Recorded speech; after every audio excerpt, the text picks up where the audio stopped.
Hi and welcome to a slightly different Three Legs Four Wheels kind of F1 podcast. It's Paul here in quarantine with Sean, Chris, Lee.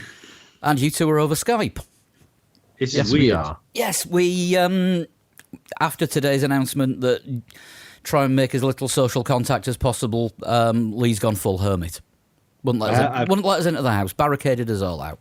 Not good. I'm wearing a face mask right now. what, in case the germs come at you over the Skype. Someone said it was airborne. One of my favourite Aussie metal bands at the moment. Hey, it's okay. I was just reading before that when they start cutting down social gatherings, they're going to cut them down for audiences of over 50 people. So all the bands you like can still tour. And so can yours. Hey, you think there's any chance of me doing a gig this year again? You can fuck right off. Absolutely no chance. Like we've got a whole EP to record. We can go back to the studio and start recording a new EP. That's my plan as well. My plan is just to write and record as much as I possibly can if we get told to stay at home. But it's a responsibility thing, isn't it? Let's be honest. It's we're not ill. This is not the reason that we're doing this over Skype. It's because, avoiding social contact is a responsible way to not spread the disease. So let's be responsible. Yeah, and by being responsible, we are all sat in our respective homes and still managing to get a show out, although the live streaming has had to take a bit of a fall on this one. I'm not going to get used. I'm not going to get used to sitting here looking at a tiny image of you peacocking. I really need to change my Skype picture. What is don't your I? Skype picture? Is that a Bushies? Yeah, it's at Bushies when I was being a Guitar Hero. Lee looks like rhythm Blue Guitar Steel Hero. is. Like Lee looks like full on Holiday Blue Steel, like some sort of I don't know, Born Identity villain or something. That was a picture of me just before we got on the plane to go to Mercedes to meet George Russell. I'm looking at it from a distance because it's at the far end of Paul from where I'm sat. I'm not but that big. It looks a bit like Lee has got a towel on or something. He looks like he's just washed his hair and he's got a towel around his neck. No, it's a flannel shirt. So now we've described our Skype pictures because you can't see us. Yeah. My picture was took in the flat a couple of years ago. Well, more than a couple of years ago now. It was in the flat. So, yeah, clearly I just rubbish at updating my photos. Yeah, same here. I think mine's from 2017. Possibly. To be fair, I updated my Skype photo about a week ago, 2 weeks, because the one that was on there was me when I was 24. Yeah, long time ago. So, F1, or what there is of it, the whole Australian Grand Prix. That was a mess. Yeah, totally. It was a little bit. I was quite public with how embarrassed I was to be a fan of the sport for a little while. I can understand why they waited as long as they did. They really, really wanted it to go ahead. A lot of the drivers and teams obviously wanted it to go ahead. But when you're cancelling the race, when there are actually fans queuing up outside the gates to get in for the first session, that's it's reactive and not proactive. And, really a sport the size of Formula One should be, proactive and not reactive as they were. The other thing I was sort of slightly upset with that was the fact that they cancelled the race because at first it was 2 Haas members which turned out to be negative and 1 McLaren member which turned out to be positive. There's since been a Mercedes engineer and 2 Pirelli engineers, I believe, that have also contracted the virus. But they cancelled the race when their own started getting sick. They didn't care about the 300,000 people that was going to queue up for the race. No. And that makes me feel a bit cold because that is full on cash over people. Yeah. Yeah, and Lewis Hamilton said as much in the Thursday press conference. I think the actual line that he used was "cash is king," which Chase Carey came out and shot him down. But he can shoot down where he wants. I thought Lewis Hamilton was fucking fabulous. Yep, agreed. Yeah, no arguments here. We're gonna have to cope with a lot of pauses. There's very little eye contact. We can't see each other. Well, we could try video, but I fear it might actually crash my internet connection. But Well, what we've got going at the moment seems to be working, so I think probably it does. stick with it. We'll stick with that. So, I mean, the timeline was they had the press conferences on Thursday afternoon, as they do at every race. Lewis Hamilton addressed his concerns about having the race and said, I think the quote was, "I don't even know why we're here." Yeah. I've not got it in front of me because I'm struggling Googling, so I've got two laptops in front of me doing different things, neither of which are running a web browser. Thursday night, I want to say it was about 6 p.m. local time. One of the McLaren put out a statement saying that one of the team members had been diagnosed positive and they were withdrawing from the race immediately. That was fairly early on our time on Thursday. F1 then said that they were going to discuss what was going to happen next and speak to the teams. And then we didn't get anything out of F1 or the FIA apart from Jean Todt's party tweet. Yeah, which was disgraceful given the circumstance. Given what was going on, we've done a fair bit of Jean Todt bashing on this show for the last couple of years, and I don't think he's ever deserved it more. No, I would agree with that. The showcase series of the FIA is having an absolute crisis. Somebody's been diagnosed with a disease which is a worldwide pandemic. And what's he doing? Posting pictures of a lunch that he had with some business leaders and how grateful he was to spend time with them. Yeah. Yeah. It's not a good look. Yeah. Now, we do know, Chris, this is one that you found out. He doesn't look at Twitter. He gets his secretary to print out the best bits of the Twitters, I think he called it. Yes, yeah, that's correct, yeah. But so he's obviously got people. Go on. He's obviously got people that do this kind of thing for him. And couldn't one of them have just said, "Yeah, read the room"? No, sorry, Paul. Go on. I was just saying, couldn't one of his people said to read the room? Yeah, totally. Didn't read the room whatsoever. Didn't read the situation, and it was a massive cock up on the part of Jean Todt's people, and of course the FIA, who should be monitoring exactly what's going on, with his social media feed. The thing that surprised me the most was that there was no official word from the FIA, despite the fact that a lot of outlets were reporting that the race had been cancelled, and some I think Sky was saying no, it's definitely on, and the BBC was saying no, it's definitely off. And then it was Mercedes who actually put out their Instagram post saying this morning, we requested from the FIA that the race be cancelled because they felt that it wasn't in the right spirit, and also when a competitor like McLaren has withdrawn because of this, it's not fair to run the race when they've decided they can't do it for those reasons. So it almost took the world champion team putting something out for the FIA to turn around and go, it's definitely off now. Yeah, sorry about that, guys. Feels Which like again, it, doesn't it? Yeah. Again, it's really, really, really embarrassing for such a massive sport as Formula One. But apparently the reasoning behind all the delays was nobody wanting to take responsibility for calling the cancellation because of the amount of money that was due to change hands.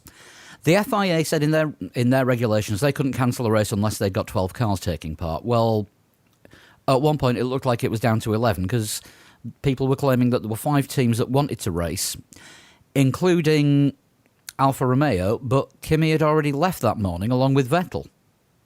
Yeah, they got on the same plane, apparently. It went to Dubai, didn't it? So presumably at Yeah. that point they were still thinking they were going to be in Bahrain this coming week. And so I'm hoping they managed to then get home some other way. And they're not just stuck Yeah. there. Well, not only did they cancel the Australian Grand Prix, and in the days afterwards, cancelling Bahrain and also Vietnam as well. But the Italian lockdown, the total nationwide lockdown, was announced the following day on the Monday, and that of course impacts the teams based in Italy, being Ferrari and AlphaTauri, and of course Alfa Romeo having staff in Italy but being based in Switzerland. That makes movement for them quite difficult. And Pirelli, of course. And Pirelli, of course, yeah, well pointed out. But so you've got sort of like that competition impedance there, which Mercedes had already alluded to in their post, saying, well, hang on, if you can't have your full force there, why are any of us here? So it makes total sense until this whole thing sort of pipes down a little that nothing's got to happen. Yeah, and Ferrari have actually had to shut down their factory, not just Scuderia Ferrari, but their actual car, their road car manufacturing area as well. So it's looking like it could be June at the earliest before things get started. It's absolutely not happening. There is no chance that we will see racing this year. In my eyes. It's going to be difficult. I mean, the problem is, of course, with the current situation worldwide, no one knows how this is going to play out. Well, I think the worrying thing is for us, we kind of do know how things are going to play out because we've seen it, we've watched it creep its way towards us. Europe and the United Kingdom haven't reacted quickly enough with the measures that they were putting in. I think if you look at the death rate for Italy now, it's actually 7% of cases. And that I don't know if that's 7% because the virus is more deadly than we thought it was, because let's face it, I don't think anybody with a thinking brain believes the numbers that were coming out of China. Or it because their health service has become so overwhelmed, people that shouldn't be losing their lives are losing their lives because they can't get basic treatment. Yeah. I mean, it is a scary situation for the entire planet, basically. Yeah, but we're just at the beginning of it in Great Britain. Certainly the Isle of Man, we haven't got a confirmed case yet. I'm sure it's not far down the road. And Britain is still sort of, it's rising exponentially, but we're still in small numbers. But in 2 weeks' time, for instance, I think that's where you're going to see your hospitals being hit with like influxes of people that they can't handle. And this could be the case for 6, 10, 12 months. Yeah, well, I mean, even if it's only, even if their best estimates are right, and we've got, say, 4 months of hard slog before the curve starts dipping again. You're talking about like just in Formula One terms, most teams are based in Great Britain. So they're going to be closed. They're going to have to shut their doors if things get really bad, and they're obviously going to get worse before they get better. I don't understand how we'll see racing. The only reason I can think that races are being postponed and pushed back, and we might get 17 races in, is because if the way I'm thinking, if races got cancelled really early. Tickets had to be refunded quickly. Formula One would take an even bigger dive in the stock market, and things would start going bust. Yeah, it's. So I mean, we're looking at an uncertain future in the short term for Formula One. I think you're looking for an uncertain future for Formula One at all, because how many teams, if they don't race this year and have like massive amounts of of people leaving work because they're sick or they're in isolation, and the amount of sick pay they're going to have to pay these people, and the money they're going to lose just through advertising through the course of the year. How many teams are still going to be left? It's not just teams as well. Circuit of the Americas have announced a pile of redundancies this week as well, so tracks could be at risk. Yeah. And as we know, Silverstone has been on the verge of going bust for countless years. I can't remember a time it wasn't going bust. No. Don't forget that this week as well, Ross Brawn has come out and said, look, we could look at using the we could look at spilling over into the winter break, and also using the summer break for racing. Running races in the winter where it's not winter. So, for example, Australia, clearly it's summer in Australia in like November, December. So they could look at running the Australian Grand Prix then, and I mean, I suppose you've got Australia and Brazil. Bahrain as well. Bahrain always has winter races. True, yeah. And Abu Dhabi, of course. Yeah. Because they can race there in December. Well, that's at the back end of the calendar anyway. Yeah. But the whole calendar is going to have to be completely rewritten. Yeah. Vietnam, I imagine, might be reasonably toasty at that time of year. Warm climate all year round. Because China's going to be too cold. It's still northern hemisphere, isn't it? So that doesn't work for them. Mm. Yeah, I mean they're looking to reschedule Bahrain and Vietnam because it's the wording that's important. They've been postponed and not cancelled. They've been cancelled, just like the Chinese one has. Yeah, but the official wording is postponed, so they can always be rescheduled. That's the thing. And because they don't have to refund tickets if they postpone it. That is true. I mean, that's the thing, and this is why the cancellation for Australia was so late. It all comes down to what the actual wording is, who takes the decision. Because the promoters didn't want to cancel because they would still have to pay the race fee. F1 didn't want to cancel because if they cancelled, they didn't get the race fee. Mm-hmm. The FIA didn't want to cancel; they don't get the sanctioning money if they do, and they were sticking to their rules that steadfastly. That they said if there are 12 cars available to race, there's a race.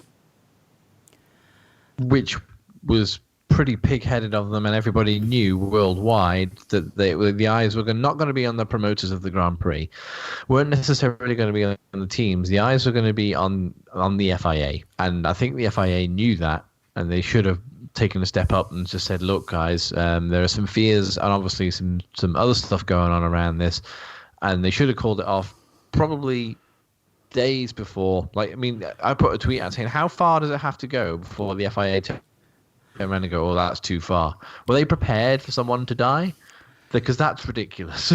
Yeah. I mean, in the end, how far were they prepared to go? They were actually waiting until people were queuing outside the gates, and even then, minimal messages were going through to the poor sods that were actually manning security.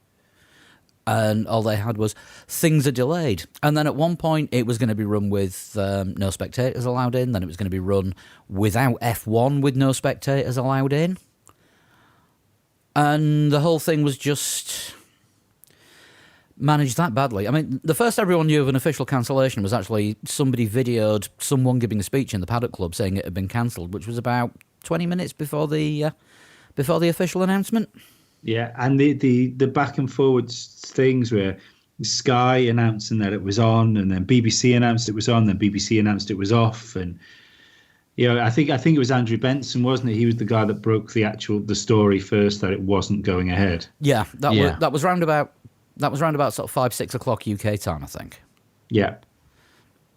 Then carrying on as normal on that morning in Australia, getting one of Paul Stoddart's 2-seater cars doing installation laps, telling all stewards to report to the track. But yet, when Formula One actually put the story on the website, it was written 8 hours previously that it had been cancelled. Wow. See, that's just ridiculous. That's what happens if you preload a story into a CMS and don't set an embargo on it. I know that one from work. I know that one from building our website. Yeah, yep. So, yeah, they'd already got the story written there that it was cancelled. They just had to... there was 8 hours of wrangling about who takes responsibility. I'm sorry, but there's lives at stake. Yeah. I can't help but think that this would have been sorted if... from the minute they went to Australia, it should have been put forward, right, if we're racing without spectators. So then you could have had, right, well, what are you going to do about people in the paddock? And then it would have had to be say, right, well, there's no hospitality in the paddock and there's no media access in the paddock. The only media that's allowed in would be essential media, essential people that are there to make the world feed happen. And everything else would have to be done like remotely, like commentary or any punditry would have to be done from a studio like they used to do years ago. Yeah, like MotoGP did in their Moto2 or Moto3 season opener. Yeah, and then you could have had, especially like getting people out there, because by making this decision early, you're giving yourself more time. So it's you send essential crew out there, which have to isolate themselves straight away. So the only people you're taking, as far as a team goes, is the bare minimum of people that it takes to run a Formula One car on the track.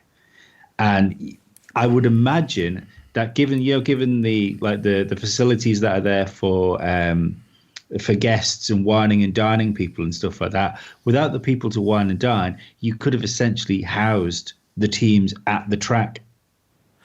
Yeah, pretty much, I would say, because I mean, how much team space is given over to hospitality and Red Bull energy stations and the Mercedes Schmooze Hut or whatever it's called. Especially the amount of technical work that can be done from home base now. Like the telemetry side of it. Yeah, I mean, we've seen all the details on and footage of the Mercedes Mission Control in Brackley. I think McLaren do something similar, don't they? I think they have a big room full of people with computers. Yeah, I was trying not to drop the fact that we've been there and we've had a guided tour of the room, but apart from that... Clang! Hey, we need fucking content here, and if I have to drop a name to make more content, I'm going to do it. Yeah, Felix, if you're listening, give us a call, see if you can sort us out with an interview with somebody, please. It's not like you got anything to do for a while. Yes, he has sorted out interviews. So we're now left with a situation of we haven't got a clue what's happening. Every sport practically on the planet has stopped. I think horse racing is the only thing that's still going. The snooker as well. The snooker was still going at the weekend. No, that finished yesterday, but snooker might even be done now. The official line, though, from Formula One is that they're looking end of May, early June. So possibly, I mean, it's not going to happen, like Lee said earlier, but you'd be looking at either Monaco or Baku being the first race of the season. Yeah, they're saying end of May, early June, but they haven't actually done anything with the Dutch or the Spanish Grand Prix date-wise. Technically, no. Which they haven't seems cancelled or postponed those. Yeah, you'd think they would make an official announcement about whether they're going to be cancelled or postponed, but I wonder if they've got a little bit of extra time, so they're hanging on to see if they can, if an alternate calendar can be created and they can be slotted in. I think Ross Brawn has proposed something like a 17-race season. Something along those lines. With 3 triple headers, no summer break, and going on until the, I'm going to say 13th, 14th of December. I bet the teams will bloody love that. Yeah, which would mean that 2021 starts later. There is a possibility they could spill over into January or February as well of next year. And then 2021 season won't start until like April, May time. And then they shorten that season to get everything back into step again. Oh, this gives F1 the opportunity to transition to a season expanding over 2 years, like Formula E and like WEC did or like WEC is now after their super season. But nobody doesn't work. That. Then you'd end up with Monaco as the first race of the season, absolutely meaningless. Get it out of the way, and then you've got 21 more actual real races after that. Do you know the issue with that is nobody wants to be the 2017-18 world champion. It's not. It doesn't roll off the tongue, does it? No, it's more like a fucking tax return. It does. That's a financial year, isn't it? When you start talking about 2 different years rolled into one. It's like the football season, isn't it? When it goes over it does go over 2 years, obviously, starting in August and then finishing the following year. But it's all, you never say, oh, it's the 2018, 2019 Premier League champions. It's the 2019 Premier League champions. You won it in 2019. That's what you call them. The FA Cup rolls over the whole season, but you don't say the 2018-2019 FA Cup winners. You say the 2019 FA Cup winners. And then you get American football where the regular season's played before New Year and the playoffs are after, so they don't give you a year's championship. You just won Super Bowl 53. Yeah. Which kind of makes sense. I just hope that the reschedule of Formula One is the only thing we have to worry about between now and June. It won't be. There will be some other wild card in there just to keep us on our toes. Aren't we a jolly bunch tonight? Well, there was some racing, wasn't there? Was it yesterday? Yeah, weekend? yesterday. Yeah, it was yesterday. There was not the Australian Grand Prix. I think one of them was calling themselves. That was the official hashtag. The Veloci Esports was actually the hashtag was not the AusGP. Mm-hmm. Yeah. And then, of course, the race, which, from what I can tell, is everyone that's left Autosport and started up themselves. Yes. So, Autosport 2. Autosport Harder. The race had an incredibly long and convoluted name. It had All-Star in there. That's about all I can remember. Yeah, and the name of the game, Sim, that they were using, not a game. Mm. And I mean, they'd gone to town with the commentary team because they had Jack Nicholls and Jolyon Palmer commentating. Well, that's pretty cool. Mm-hmm. It was awful, though. To be perfectly honest. it was about as crashy as you would expect from a drunken Friday night. Let's jump on Formula One and see who's playing session. No, but did anyone see Lando Norris's start? Yes, it was hilarious. Yeah. Pretty much everyone, didn't they? That's like broken all the TikTok records. Do you know what? Really? I've not actually seen it yet. Right, I've got my phone in front. I'm gonna have a look. I've got the sound turned off. Yeah, no, he has smashed all records for social media bollocks. Paul, you have to listen to it, otherwise it won't be funny. Yeah, you have to listen to it. Yeah. Don't worry about it. It's a screwy podcast anyway. They'll just have to educational. Deal with it. Yeah, it's educational. Lando Norris and TikTok. Hang on a minute. Confused. 20. Yeah, there's a 28-minute version of just probably the start. not that one. I know we are looking for a bit of filler, but yeah, probably not. Right. All right, I'm behind you, Will. All right. Oh, it's a formation lap. Oh man, I thought that was the race.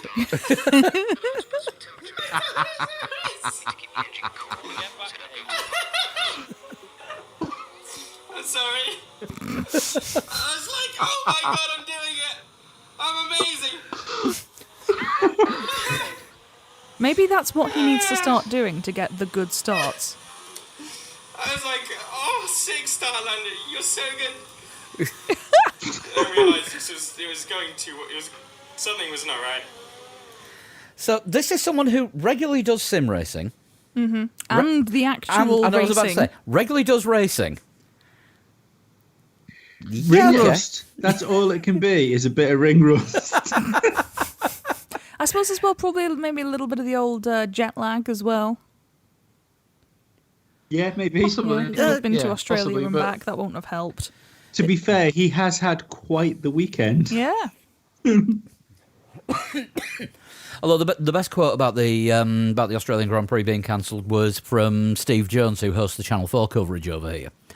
And he tweeted, "Been to Australia and back. Check the fridge. The milk that I left in there is still fresh." Nice. Which is kind of worrying if everything had gone ahead and he got back after that milk hadn't been fresh. What was he planning on anymore. doing with the milk? Was he just going to leave it there? I think so. Nasty. As somebody who's been to Australia and then back, and yeah, the contents of your fridge do need attention upon your return. definitely. They should print that as a public safety warning on your plane ticket. I think they need to print a bit more than that at the moment if you're getting on a plane. All right, under normal... Can we just take it as read that I'm starting every sentence with under normal circumstances? Yeah. So that esports race contained some actual drivers, a lot of gamers, mainly people well known in the gaming world. But Lando, I think, was the first to join, wasn't he? And then Stoffel Van Dorn signed up. Well, it was Jean-Eric Verne that was behind it that kicked it all off. He's highly sponsored by what's the face? Veloci. I can never quite remember how we're saying it. I came out with Veloce the other day. Veloce I've heard as well, and yeah. But yeah, Jev was the first name to be announced that they were taking part, and then various others joined in. And then the race went and got Max Verstappen and a brace of Montoyas.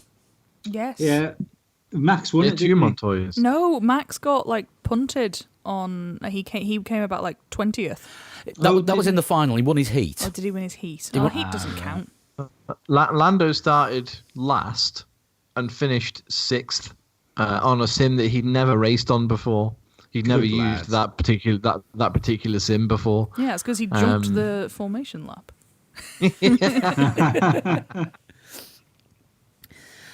Well, in other sim news, I've had my first go at doing sort of sim style stuff. That's not easy for me to say on Project Cars this weekend. Thank you, Jeff Sharp, for talking me into it. I'm now good at ovals. Project Cars 2. Yeah, Project Cars 2. I actually had a go at the Daytona Oval on Friday night and used the wheel and had to shift a cat out of the gaming chair and all the things that come with sim driving.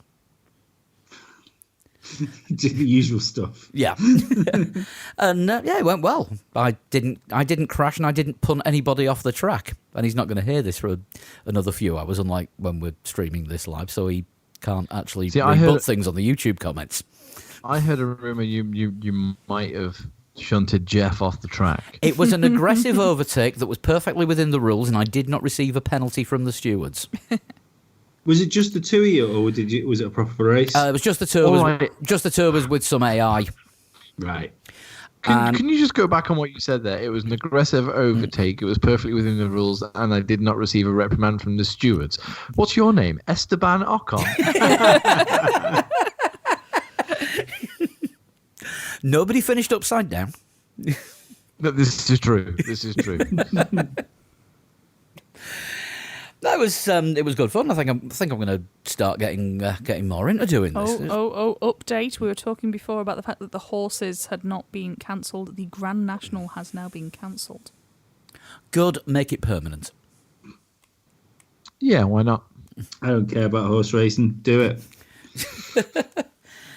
So that's another one to the list of sports. Going back onto the sporting side of things, NASCAR and IndyCar. Were you going to say another one bites the dust then, Paul? No, I wasn't. Yeah, I actually wasn't. I wasn't thinking that. You're now thinking in my pun dictionary. Yes. my in itself. My pun dictionary, which is now not racing at the Grand National. Horses have really weird names, don't they? Let's be honest. I know Lando. Okay, right, fair enough. But yeah. To be fair, I remember a horse called Northern Lad. The comedian, I use that term loosely, Freddie Starr, once owned a horse that he wanted to register for racing called The Horse, but they wouldn't let him because it was too confusing. That's the opposite of confusing. That's just, it does exactly what it says on the tin, surely. Yeah, here comes the horse. Yeah, it's the horse. It's called a horse. It's, yeah. 3 and times the horse wins. Pick the winner. In Red Dead Redemption 2, I called my first horse my lovely horse. I see in Red Dead Redemption 2, I never changed the name of my horse. It was whatever it tells you the kind of breed is at the beginning. It stayed like that until near the end of the game. No spoilers. Yeah, I called him Dave. Yeah, don't give spoilers. I've not finished it yet, and I may have quite a lot of time to finish it in the near future if we're all confined to home. Yeah, but you're not working from home. That doesn't mean you're going to be gaming. Yeah, good point. Still can't go out on a weekend. And I've got a spare monitor now, so I can plug the PlayStation into that. Don't know where I'll put it, but I've got the ability. So, as I was saying, NASCAR and IndyCar this weekend were going to run both their races behind closed doors, which didn't last beyond, I think, Friday? Possibly right, Saturday. Okay. And they've ended up being cancelled. Indy has cancelled the first four races of their season, up to the race at Circuit of the Americas, which, as you said before, Chris, they're losing money and they're laying off staff. I think it was Sean that said that. Was it? It was me. Yeah. You said tracks were going bust, Chris. I'm confused. I'm on heavy medication at the moment. I said something. Yeah, but yeah. So NASCAR, it won't make much of a blip because there's about 72 races every 12-month season. Because they sometimes run about 3 an hour. Isn't every lap a race in NASCAR? Yeah, they have races within the race, don't they? Yeah, which I don't entirely understand or care. 3 opportunities in a race to get points. But it looks like the IndyCar season is going to start in early May with the Grand Prix of Indianapolis, which is on what used to be most of the old Formula One circuit. So, wait a second, there's no Schumachers taking part in that, is there? No, there isn't. Oh, that's okay then. Are there any Toyotas left in IndyCar? No, I don't think there are. No, we're safe. Although NASCAR does race on that circuit as well, and Toyota's in NASCAR. So the Indy 500 at the moment is safe. I mean, I'm not saying anything about anything here, but the Indy 500 is currently safe, and Alonso is definitely racing there. It has not been postponed. I don't know whether that means it's safe. Well, at the moment, the IndyCar are saying that their calendar is starting with the race before the Indy 500. Right, okay, so none of this is Alonso's fault. I think it's my fault for buying a Chinese phone. I think I tipped the balance. I don't think we can pin coronavirus on Alonso. Camoa virus. Are you sure about this? But on a serious point, Fernando could actually be looking at a second year's worth of Indy 500 hats that he can't sell. I just hope he hasn't put the date on this one. Those hats won't have gone into production yet, surely. That would be, I think, a bit preemptive, wouldn't it? No. Where is he? If he's in Spain, he won't be able to get out, will he? No, he is doing Dakar Rally training according to his Instagram. Oh, he'll be in a desert somewhere then. He's in Africa, I think, by the looks of it, driving very fast through a forest. As you do. I can almost guarantee you any Formula One driver or person off money is somewhere that is strategically placed right now. Like, there is no Italian in Italy that doesn't have to be there. Oh, he's in Poland. As of 57 minutes ago, he was driving through a very wet-looking forest in Poland. Which is I assumed it was Africa. No, he's in Poland. Dakar Rally, Gdansk Rally, same thing, really. It's training for the Dakar Rally there. Then again, the Dakar Rally anywhere, they can find inhospitable terrain these days, don't they? Yes. Yeah. What was it? A couple of years ago, it was in Peru. Yeah, it has been all over the place. They did an Australian leg of the Dakar Rally, didn't they, from coast to coast? East to west or north to south? Either way, it's still pretty hellish. Yeah, I think it was west to east, I think. Yeah, I wouldn't be a fan of that. Yeah, that's literally like driving from Portugal to like Russia. Yeah, which bit?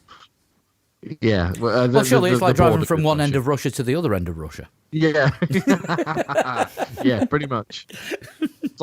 It's like driving from one end of Australia to the other. Oh, no, wait. That's exactly what they're doing. Not that we're geographically challenged or anything. No, not at all. Or as it say locally, it's further than Peel, yes, sir.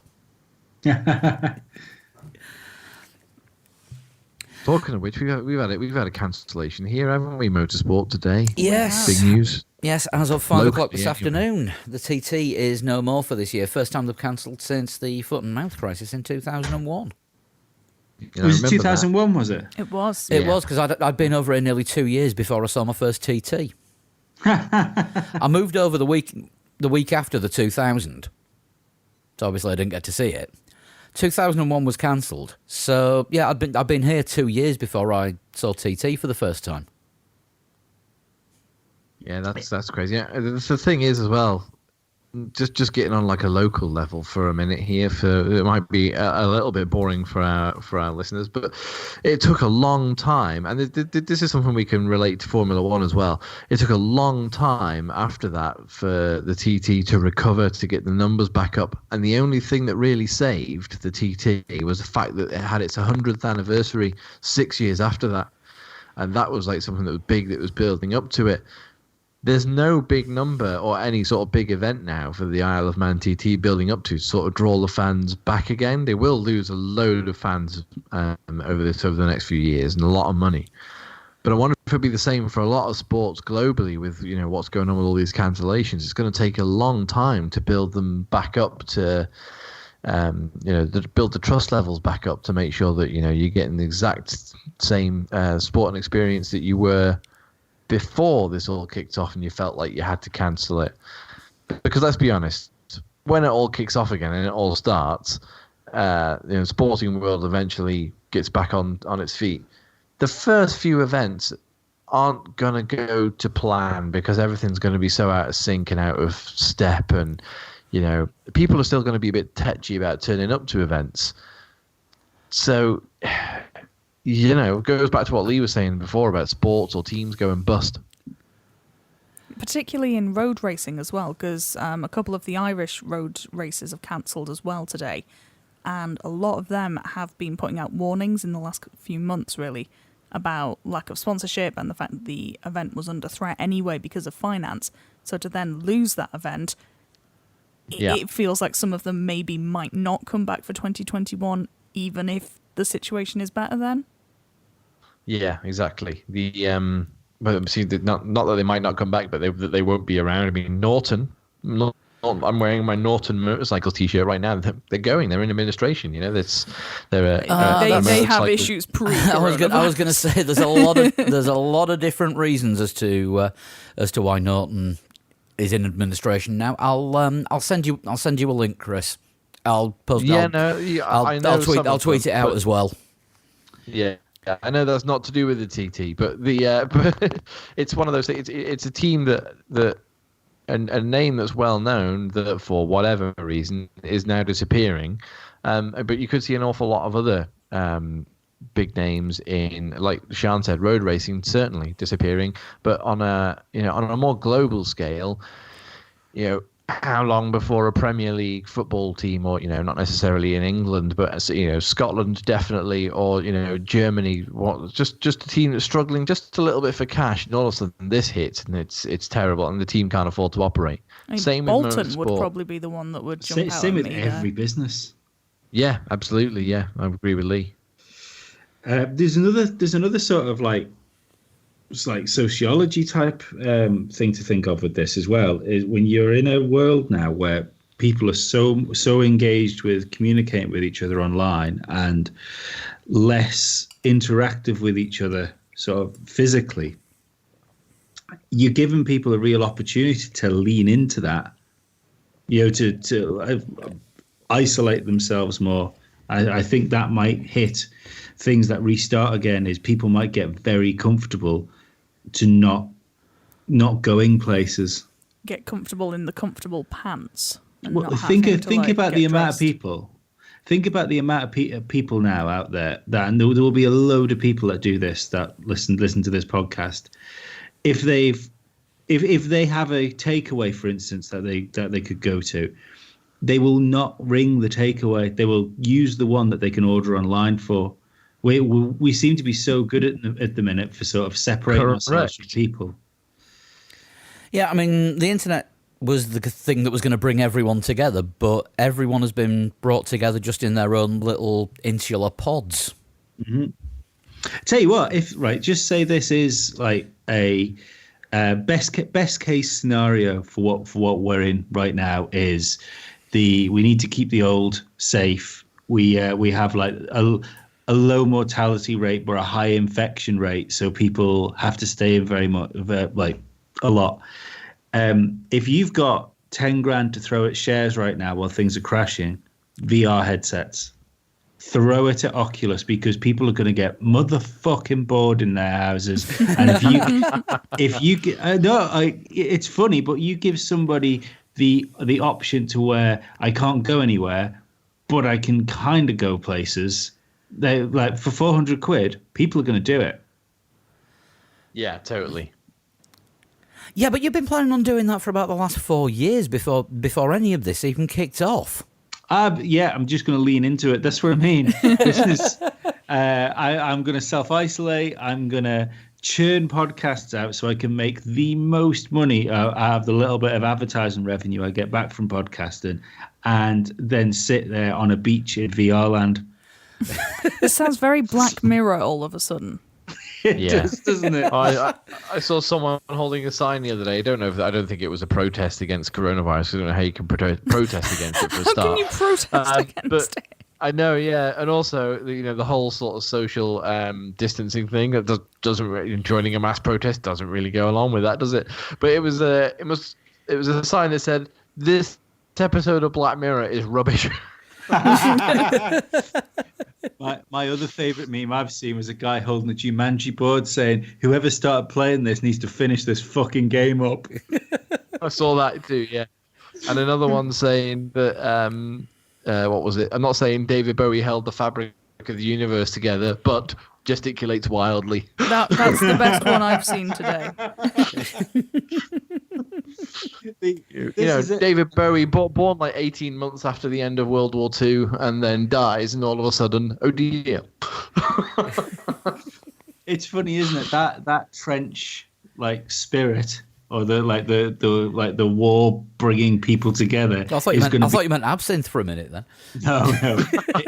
It's going to be done in meme form, isn't it, in 2020? Incidentally, the Oculus share price has absolutely tanked today. Has it really? It is down 20% today. Ouch.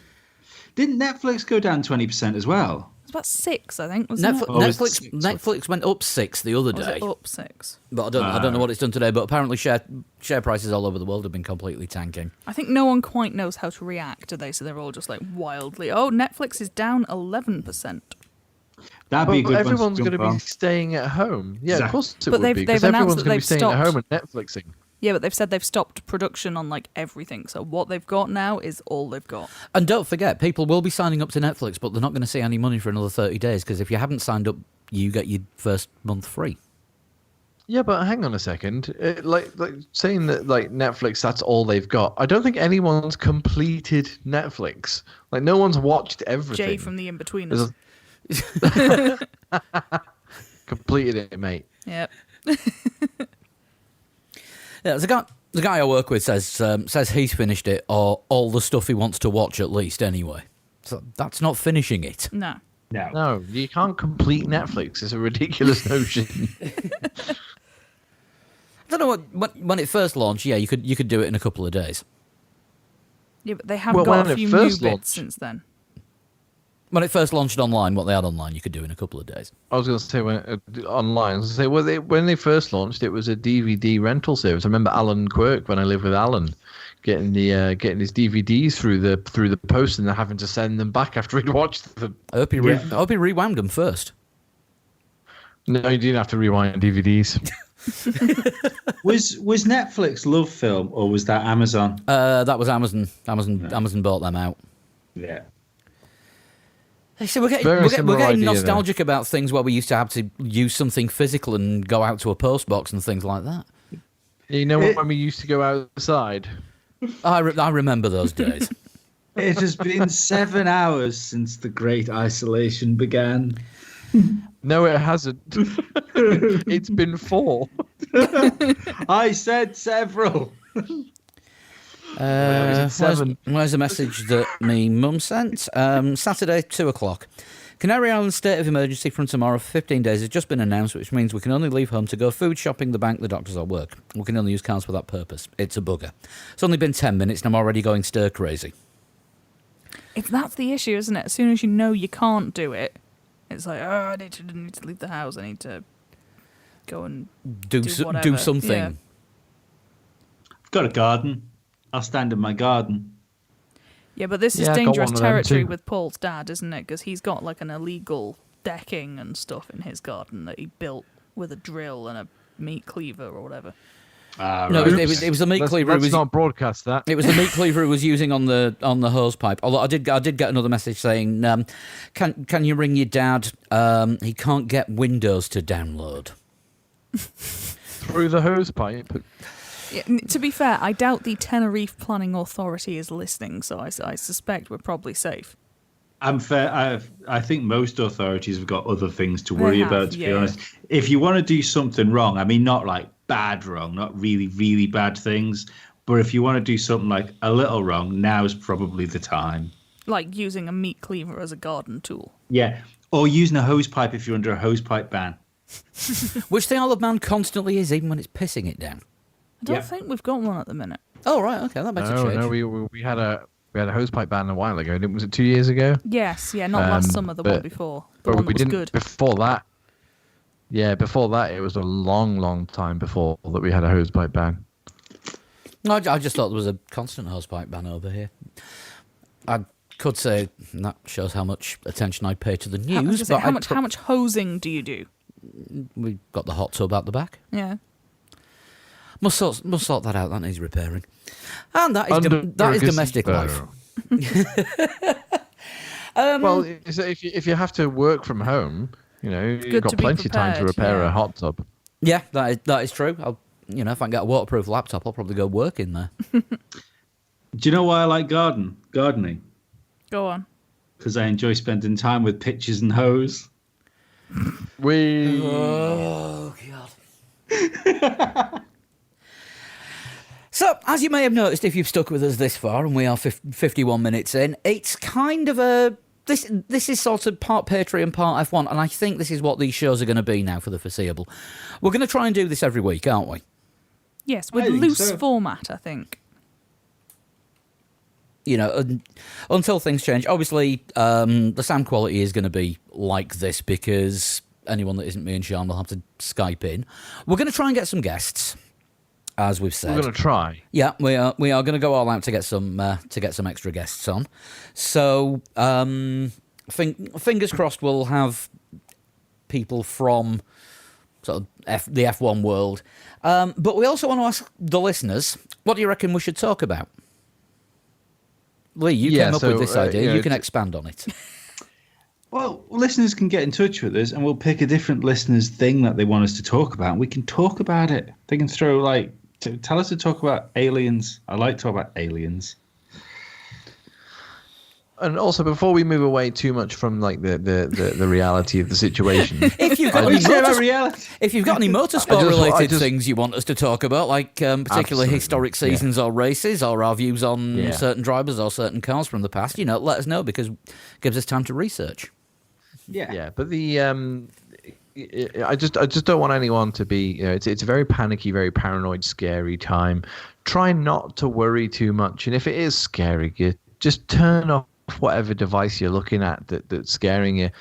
And if you need the facts, only go through the World Health Organization website. Everyone else is trying to put stuff out there and thinking that they're helping might be scaring you. The World Health Organization is pretty much the only one that's not scary.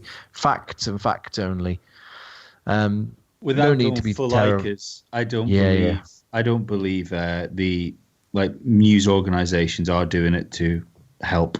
I think they're doing it to create. There's a bit of scaremongery going on. It's politics for entertainment's sake again, isn't it? But instead of it's not the time for doing it. Unfortunately, it would be the time for explaining to people. One of the things that upset me about the current situation in England, where talking about the herd immunity thing, is every news outlet is throwing cases and deaths and the amount that's happening. No one out there is explaining exactly what herd immunity is. Without a quick 2-minute thing and then gone. Yeah, it's also the kind of herd immunity. Yeah, I'm not going to get into it because it's too difficult to explain over Skype into a room and then to all the listeners. Well, it shouldn't be idiots like us on podcasts doing it. There should be experts on television reassuring people, and there isn't. There's experts on television that are being fired questions in a way that it scares people. Correct. And that's what I'm saying is be prepared, don't panic, and don't be scared. There you go. Yeah. But yeah, motorsport-wise, when it comes to the podcast, I'd love to do like a historic race review, or a car, or a particular driver, because the internet is still a wealth of knowledge, and for the moment, it still works. Or we could go the other way as well, and we could sort of look at the F2s and the F3s, see who we think might be in the future F1. Yeah, as you can tell, tonight has been sort of cobbled together fairly quickly. Mm-hmm. Normally, the way this works is if we haven't got a race to review, we're talking between the four of us all week, and we've usually got more or less a running order by the time we sit down and record the show. Never a script, though.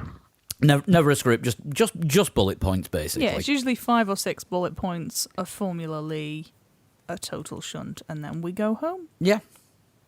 We've done the going home part already. And, tonight we knew there was announcements coming from the UK and from the Isle of Man government about what to do, and we were just... up to about 4 o'clock this afternoon, we were going to carry on as normal. But as the UK and the Isle of Man government have both said, sort of cut down contact as much as possible, and we normally record at Lee's, and there's a small child there. Yeah. Which is apparently bulletproof to this thing. He's actually... I'm treating that little motherfucker like the monkey from Outbreak at the minute. Oh, God, the cure may be ginger. That one went down well. I was expecting Lee to come back with something, but he just didn't. No, I had to check the Skype PC just to see if he'd been disconnected. So that's why tonight's show sort of ended up as it has. There isn't a specific Patreon show. Patreons got this early. So thank you to all the Patreons. Everybody else is getting it a couple of days after the Patreons, but I think the Patreons do deserve it for for their support, especially in difficult times like these. Absolutely. Right, yeah. I've got an apology to make about Formula Lee. Uh-oh. Yeah. You made a mistake, didn't you? I screwed up badly for the first challenge. Yes. And like Formula One, at the last minute, I'm cancelling the first race. Because what happened was I picked a circuit and a car where it was practically impossible to get onto the leaderboard so I could see the scores of all the PlayStation players. Now, the Xbox and PC players have sent times in, and thank you very much for that, and I will do it. This is what the results would have looked like. But I couldn't get any of the PS4 players in. Oh, boom. So, we're starting again, and we're going to do Australia again. But this time it's going to be in the wet. And just to be on the safe side, we're going to do it in a Ferrari. And we'll have this one as a 2-week challenge. I'll stick that on the website, and that is this week's Formula Lee. How about what we do in the Prediction League at the moment? Is that still going? There's not much to predict, really, is there? The Prediction League is kind of on hold until we know when the next race is going to be. Predict when the next race will be. So please don't email us on 3legs4wheels@gmail.com asking is the Prediction League still valid? Because when we find out when and where the races are, we'll let you predict on them.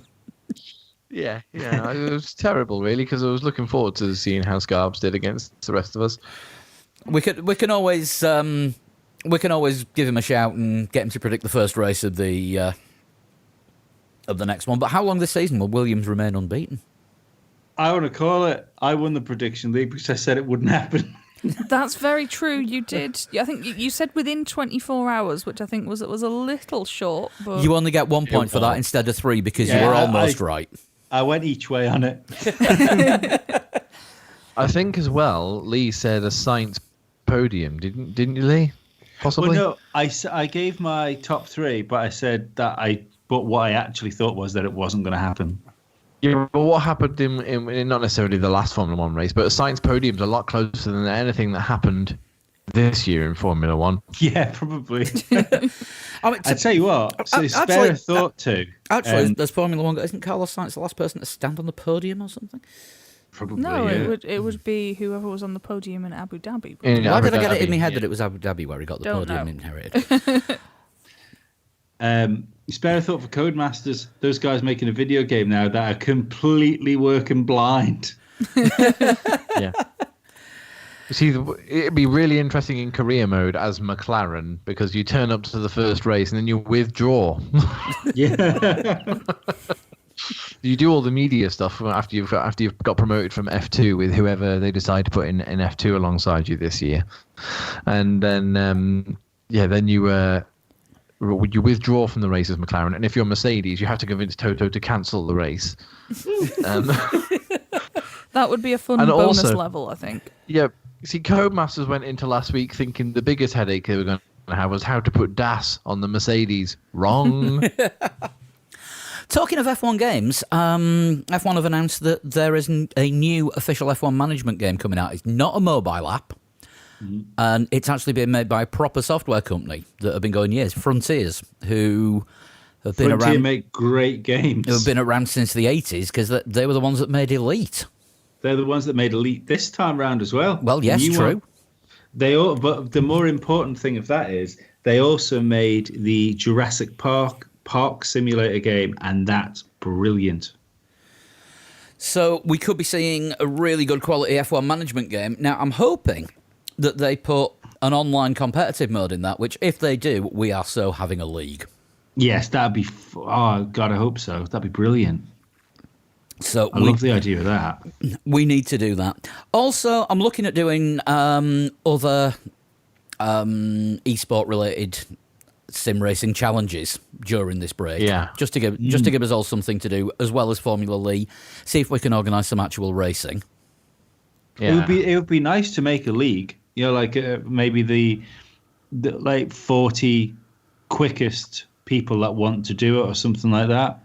No, we could do like a couple of qualifying rounds on Formula Lee, and then pick the top 20 maybe, or whatever it is, or if we just want to do one grid, and then try and do it as like a YouTube thing. That'd be amazing. Yeah, so we're gonna have a go at doing that. We've got plenty of options for sort of Formula One related content. We could live blog it as well, or at least try and commentate.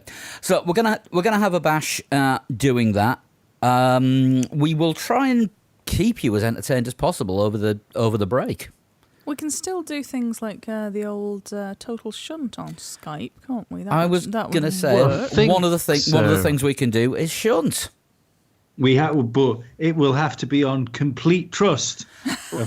Right, I can't close my laptops because one's running the Skype conversation and one's doing the recording, but I am putting my phone... Phones can be out of reach. Phone is out of arm's reach. Bruno is watching us, Bruno the podcat, so he will steward.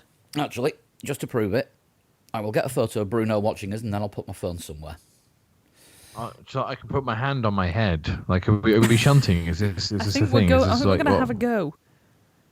Okay. Right, I've got a photo of Bruno the podcast, stick that on Instagram. If we cheat, the only person we're cheating is ourselves, so we're only be letting ourselves down. And all the listeners. That is also true. So, Lee, have you had enough time in this not desperate feeling at all to pick a shunt? I have. Right. This was supposed to be last week's shunt, and the guy messaged me this afternoon saying, I take it'll be on this week's show. And I said, probably. And then this happened. I thought, nah, maybe not. But it is. But it's Mr. O'Nasty again. Excellent. Oh, his are always evil. His are always difficult and Scandinavian. Oh, I just have a before you do his shunt, I've got to say thank you to Santeri for pointing me in the direction of the band Lost Society with their new album. Absolutely brilliant. If you're a metal fan, give it a listen. If you're not a metal fan, give it a... What kind of metal? I would say it's thrash. Oh, okay. So if you're not a metal fan, listen to them and you will be by the end of it. It is just good, well written, well played, well produced thrash metal. So Santeri, thank you for sending me that link. Good stuff. Right, are we ready? I may have different words to say to you at the end of the shunt, but we'll see how the next 10 questions go. I was born. Yay. Correct. In 1966. Right. Okay. So it's someone who is 54 this year? It's that many years of hurt. Of course, yes. In 1981, I began racing my native 100cc karting championship. So at That's quite 15 late for karting, yeah. That is remarkably late. I progressed to Formula Ford and then eventually Formula 3000, where I teammated Damon Hill. Okay, so somebody who was a teammate of Damon's as they went through Junior Formula A. So that'd be late 80s, wouldn't it? Formula 3000 for Damon. Yeah. Late 80s, very early 90s, sort of 1990. So by which time this person would be knocking 25. So don't forget that was about the average age that was young to get into Formula One back then. Well, what I can remember, Jenson Button getting in 2000 and people saying he was too young at 20. But, Danny Kvyat's been in and out of the sport like 3 times now, and he's like, 24, 25? Yeah. Wasn't Damon in his 30s when he got in? Yeah, he's 33 or something, I think, when he eventually got in. Yeah, Kimmy was another one that everyone said was too young. Mm-hmm. Now everyone says he's too old. Yeah. I don't think he really cares either way. His opinion. So Damon Hill teammate then is who we're looking at. Do we need a guess? Is this a guessing one? Yeah. Yes. I think somebody British. If they're a teammate of Damon Hill's. I'm just trying to think what... Presumably as well someone who wasn't actually the bee's knees if they're taking it up at 15 and...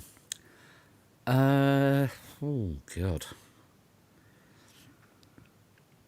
I haven't got anything. How old's Christian Horner? He's not quite that old, is he? I think he's late 40s. I was going to say, I think he's a couple of years younger than me.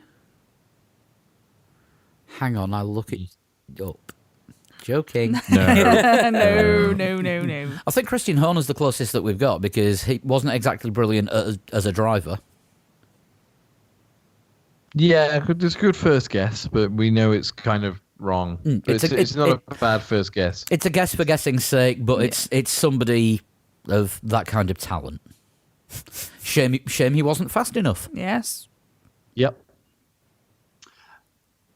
During my karting career, I was described as dominant by none other than Michael Schumacher. So Michael Schumacher has been polite about this person by the sounds of it. So there's a second part of that. Oh. To whom I was a racing hero before even Senna. So someone 3 years older than Schumacher was his racing hero. Apparently so. So I'm thinking possibly someone German who used to race at his Schumacher's dad's kart track. Yeah, that's an idea. Okay, next clue. After my extremely short visit to F1, I raced in Champ Car and IndyCar. In the latter, I even achieved 1 second-place finish. Okay, so someone who went off to America. Doesn't everybody get a go at winning in Champ Car and NASCAR? Isn't that like the rules? Everyone gets to go on the podium throughout the year. Yeah, I mean, Ericsson had a podium last year. I mean, definitely with NASCAR because they have like 300 races and only 299 drivers on the grid. Yeah. How old would Dan Weldon be now?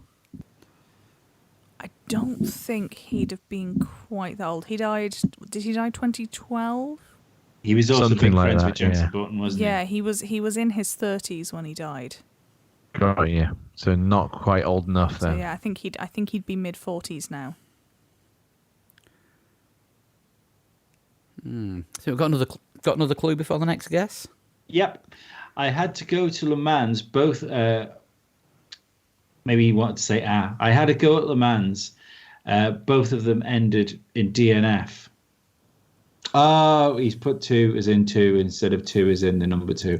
I had 2 goes at Le Mans. Both of them ended in DNFs. Right. Okay. Still no closer. And are you going to want to guess now or after the next one? Yep, absolutely. So, short career in F1 and a bit of success in Champ and Indy. How old's Alan McNish? Oh. Did he have roughly the same age, but his Formula One was a lot later, wasn't it, than Damon Hill? And he's won Le Mans. Ah. I have a vague recollection of him having like a mega crash at Le Mans, which I think is what set me off on this path.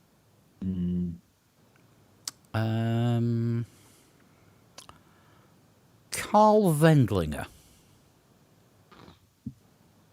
Yeah. I was thinking maybe right Carl age. Carl Wendlinger went into Formula One with Sauber, which would have been the team that Michael Schumacher was part of the sports car setup before he joined Formula One. So it's entirely possible that Carl Wendlinger, was looked up to by a younger Michael Schumacher. I don't know if he's the right age, but that would make sense if he is. I'm pretty sure he was around in F1 before Schumacher. So it could well make him older. Wendlinger, I think, joined when Sauber joined, which would be 93, so just after Schumacher joined.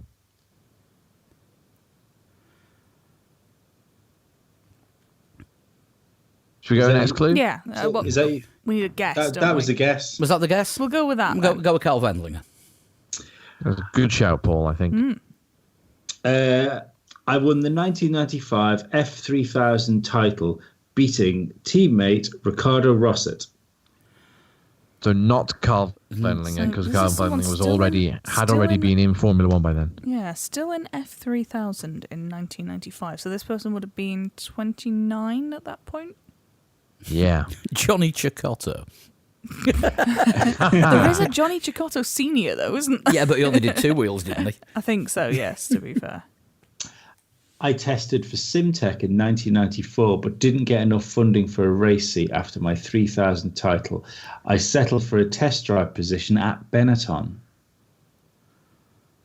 Test driver at Benetton in 95 was occasionally JJ Leto.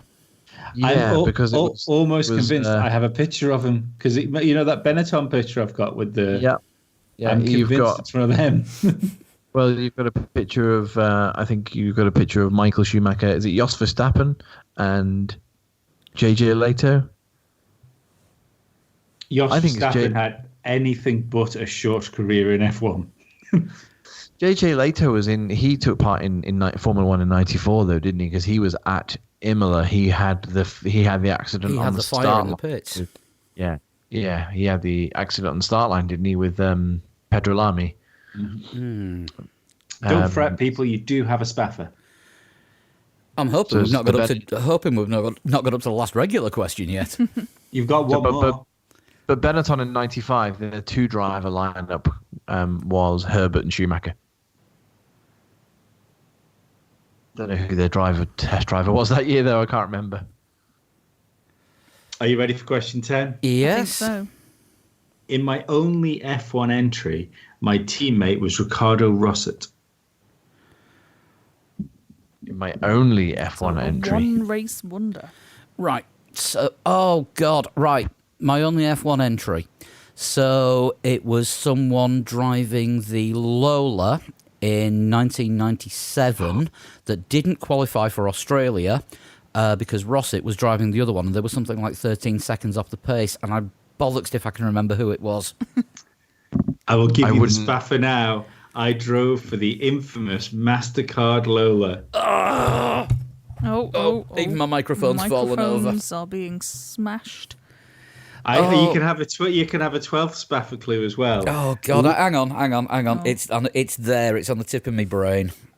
Lee has no idea how to pronounce this name. Looking forward to that.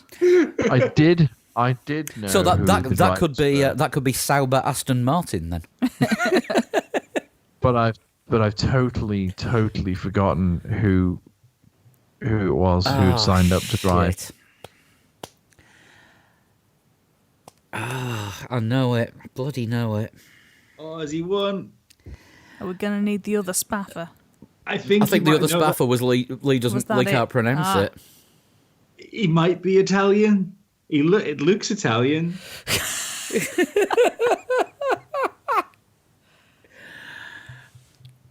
If somebody constantly knock drinks over, you might say he's so clumsy. Spilly.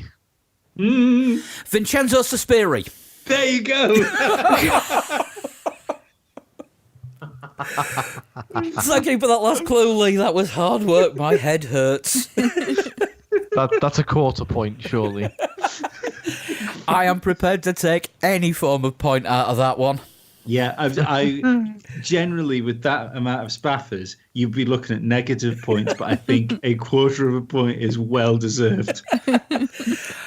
Apologies to everyone who spent the last 4 questions yelling Vincenzo Sospiri at their listening device. And probably now have very confused neighbours. You do realise or if you're stuck in traffic, that'd be worse. If you're stuck in traffic shouting it. If the What Upstairs account tweets sort of in the next couple of days, oh my God, he's shouting Vincenzo Sospiri very loudly, we know we've got another listener upstairs. I think the guy downstairs is gay and he's got an Italian boyfriend. Talking to people listening to us just before we got, I was at work the other day, and one of the senior managers was over from one of our other offices, and walked into the area where our team is, and he looked at me. So I looked at him back and said, "Hi, can I help?" He went, "I know you." I was like, well, I've been here 6 months. You need to be sat behind a table on a Monday night for me to recognise you properly. Yes. Oh no. Yes. Yeah, one of our big bosses listens to us and watches us on YouTube. So we need to be careful then. So this is why this is why I only say nice things about work. So my name is Christopher Flood.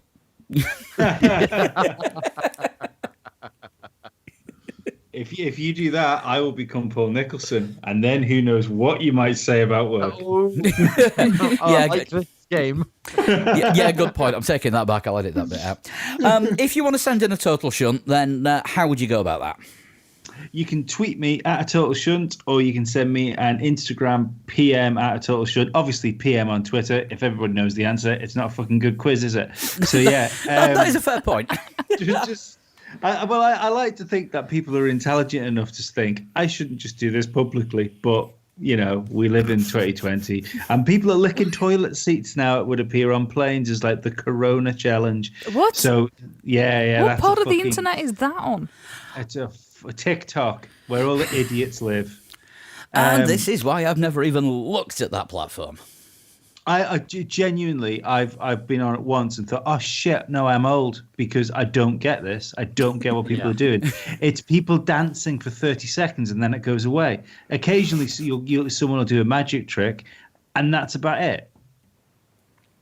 And then there's this lady that licked the toilet seat. Right. I mean, the other probably using the word lady in a loose term.